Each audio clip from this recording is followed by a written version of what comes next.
Selamat pagi, selamat hari Minggu rekan-rekan yang terkasih di dalam Yesus Kristus. Kita kembali bertemu untuk bersama-sama mendengarkan dan merenungkan firman Tuhan. Minggu lalu kita baru saja memulai pembahasan dari Mazmur pasal 2 yang berbicara tentang yang diurapi oleh Allah, atau yang kita kenal dengan kata Mesias atau Al-Masih, yang merujuk kepada Raja yang diurapi oleh Allah.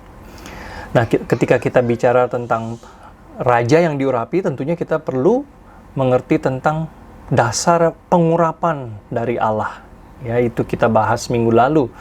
Nah, selanjutnya kita akan membahas tentang Al-Masih, tetapi minggu ini sebelum kita bahas tentang Al-Masih atau yang diurapi, hari ini saya mau berbicara tentang perjanjian dengan Allah atau Allah yang berjanji.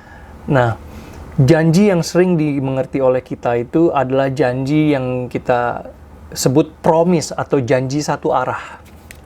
Ya, ketika misalnya seorang bapak, seorang ayah berjanji kepada anaknya, "Nak, besok bapak belikan kamu es krim." Ya, kita mungkin pernah melakukan ini kepada anak-anak kita, ya, atau kepada teman kita, ya. "Besok aku bawakan kamu kopi yang paling enak." Ya, janji satu arah. Nah, tetapi ketika Alkitab berbicara tentang janji, memang ada janji-janji yang bersifat satu arah. Tetapi ada juga janji-janji yang bersifat dua arah. Ya, yang disebut dengan covenant. Jadi ada yang namanya janji itu ada yang berupa promise, ada yang namanya perjanjian itu berupa covenant. Ya. Allah berjanji dengan manusia juga ada dua macam. Ada janji yang berupa promise, ada juga janji yang berupa covenant. Ya. Allah memberikan janji yang bersifat promise yang satu arah. Itu bukan karena Allah kita adalah Allah Santa Claus, ya, yang suka bagi-bagi hadiah. Tetapi Allah memberikan promise, janji satu arah kepada kita. Kenapa? Karena manusia tidak sanggup menolong diri sendiri. Ya, kita baca misalnya pertama kali Allah mengadakan perjanjian dengan manusia, yaitu ketika manusia jatuh dalam dosa. Di Kejadian pasal 3, di ayat 15, Allah memberikan janji, promise, untuk mengutus seorang penebus.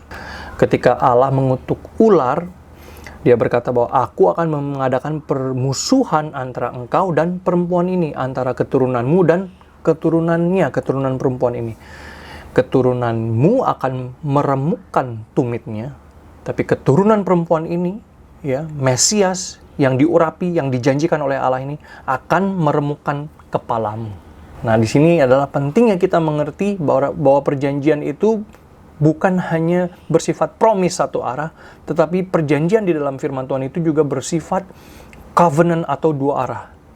Antara dua belah pihak yang masuk ke dalam suatu relasi perjanjian. Misalnya, contoh yang paling utama, yang paling penting itu dalam dunia ini adalah perjanjian antara suami istri. Ketika suami istri menikah, mereka mengadakan perjanjian dua belah pihak. Bahkan bukan hanya dua belah pihak, di dalam pernikahan Kristen kita melihat perjanjian itu ada tiga pihak, ya, yaitu Allah sebagai saksi dan juga sebagai yang memberkati, yang mempersatukan dua insan, laki-laki perempuan, suami istri ini. Ya. Nah, tetapi di dalam kerangka iman Kristen, janji atau perjanjian yang ada di Alkitab ini bukan hanya promise semata-mata dan juga bukan hanya covenant semata-mata. Kenapa saya bilang nggak bisa covenant semata-mata? Karena perjanjian antara Allah dan manusia itu bukan perjanjian antara dua belah pihak yang selevel, yang setara. Maka Allah harus memberikan promise yang satu arah. Janji keselamatan, janji akan Mesias yang akan menebus umatnya. Ya. Jadi di sini kita melihat adalah promise that leads to covenant. Janji satu arah yang memimpin kepada perjanjian dua belah pihak.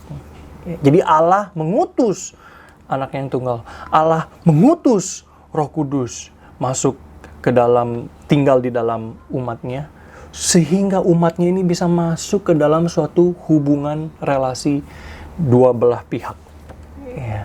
Dua arah. Ya, jadi janji Allah yang memimpin ke dalam perjanjian.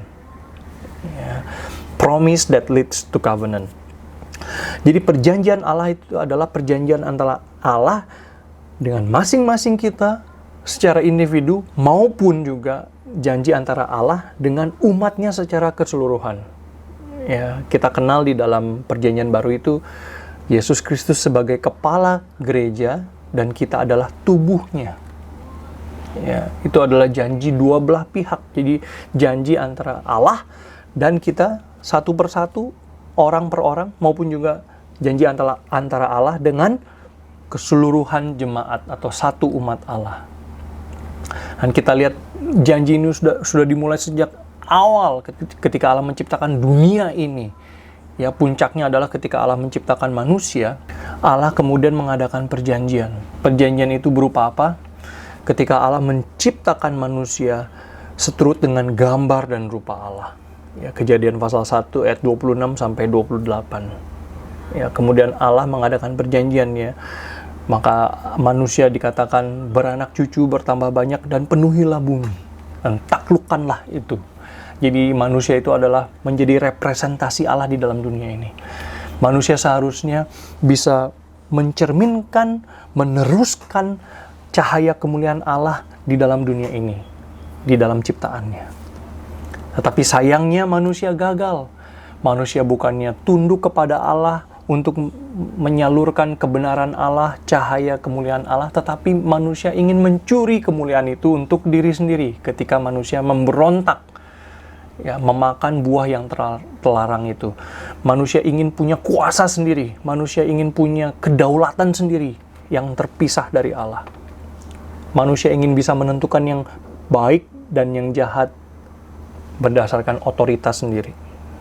Nggak mau di bawah otoritas Allah. Ya, manusia gagal. Tetapi ketika itu juga manusia gagal jatuh dalam dosa, Allah langsung memberikan janjinya. Janji keselamatan. Dimulainya satu perjanjian keselamatan. Bahwa ketika manusia jatuh dalam dosa, Allah menjanjikan keselamatan, penebusan di dalam Mesias yang dijanjikannya. Ini yang tadi saya katakan dari Kejadian 3 ayat 15. Nah, berkali-kali kemudian manusia diberikan kesempatan untuk bertobat, untuk kembali kepada Allah. Tetapi manusia terus gagal. Ya, saya kasih contoh misalnya di Kejadian pasal 9, setelah Allah menghukum dunia ini dengan air bah, kemudian Allah menyelamatkan Nuh berserta dengan keluarganya, Nuh, istri, 3 orang anaknya laki-laki dan juga 3 menantu perempuannya. Tapi kemudian mereka kembali gagal. Ya, tidak lama setelah itu di Kejadian pasal 10 dan 11 kita lihat manusia justru malah membangun Menara Babel. Sekali lagi manusia ingin melawan Allah. Waktu itu ada seseorang yang bernama Nimrod. Ya, dikatakan Nimrod itu adalah penguasa atau pemimpin besar pertama umat manusia di zaman itu. Dan dia memimpin umat manusia untuk melawan Allah, membangun Menara Babel. Sangat disayangkan sekali. Ya, jadi berkali-kali dalam sejarah Allah memberikan kesempatan manusia untuk bertobat kembali kepada Dia. Ya, kembali kepada perjanjian dengan Allah, ya, yang berelasi dengan Allah. Tetapi terus-menerus gagal. Baru kemudian di Kejadian pasal 12 Allah memberikan atau memulai suatu rencana baru yang bukan benar-benar baru tapi sudah direncanakan sejak di awal di Taman Eden di Kejadian pasal 3 ayat 15, yaitu ketika Dia memilih satu orang, Abraham. Dan ketika Allah berjanji dengan Abraham, mengadakan perjanjian dengan Abraham, Allah berjanji, aku akan memberkati engkau, menjadikan engkau bangsa yang besar. Akan memberkati orang yang memberkati engkau, akan mengutuk orang yang mengutuk engkau. Dan melalui engkau, melalui keturunanmu, seluruh bangsa di dunia ini akan diberkati. Dan menariknya adalah kata keturunan atau seed, benih di situ, itu adalah kata benih yang tunggal. Jadi bukan benih-benih, tapi satu benih, satu keturunan. Dan inilah yang kita percaya sebagai Mesias yang diurapi Allah, yang dijanjikan oleh Allah. Nah, ini yang akan kita bahas minggu depan. kita akan membahas mengenai konsep Al-Masih yang diurapi, yaitu konsep representasi, perwakilan yang mewakili Allah datang ke dalam dunia, dan juga pada saat yang sama mewakili umat manusia datang kepada Allah, yang mewakili dan memimpin manusia di hadapan Allah. Seperti saya katakan di minggu lalu, bahwa satu-satunya yang layak untuk mendapatkan pengurapan itu hanyalah Yesus Kristus, Tuhan kita. Jadi, so what gitu loh, setelah kita mendengarkan tentang Allah perjanjian ini, paling tidak ada dua hal yang kita bisa pelajari, yang mengingatkan kita. Pertama, apa sih dasar kita beriman dan mengikut Tuhan? Apakah kita mau mengikut Tuhan, mengikut Allah, supaya Allah memberkati kita, supaya kita dijauhkan dari bahaya, dari sakit penyakit, dari kemiskinan? Masa-masa krisis seperti sekarang ini menjadi ujian bagi orang-orang yang mengaku dirinya Kristen. Apakah kita memang mengikut Tuhan karena iman, karena mau setia kepada Dia, karena mau berelasi dengan Allah, atau karena mau berkatnya saja? Ketika ada bencana, ada krisis, kita langsung pergi kabur. Mari sekali lagi kita diingatkan untuk meletakkan dasar iman kita pada diri Allah yang berjanji, dan juga dalam relasi kita dengan Allah. Ingat, Allah memanggil kita untuk berelasi dengan Dia. Allah mau supaya kita berjalan bersama dengan Dia. Bukan hanya Allah yang memberikan janjinya, memenuhi janjinya kepada kita, tetapi Allah mau juga kita tinggal di dalam perjanjian dengan Dia. Tinggal di dalam suatu hubungan dua arah, ya, di mana Allah mengasihi kita dan kita juga mengasihi Dia.